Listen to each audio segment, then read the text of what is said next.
sí que és molt més fàcil anar per una només. No som no passa, que la mà esquerra és un poc tonta. Li passa que com que no li fan fer res, la tenim com un poc tonta. Què passa? Que si ara tenim una cançó molt fàcil i quedem amb dir, vinga, dreta, dret, dret,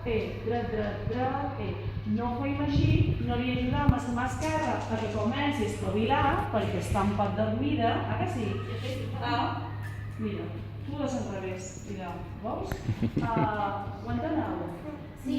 Sí? Clar, si vosaltres no li feis començar a fer feina, sempre l'haureu de tenir aquí. Enteneu? Sí.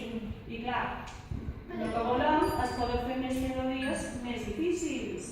I si volem aprendre a tocar superbé, necessitem alternància de mans. D'acord? Sí? Sí. Vinga, mireu, però què dia? Que ara tocarem tots junts, avui l'hem provada. Ara vos hem recordat que vos he dit que vos volia donar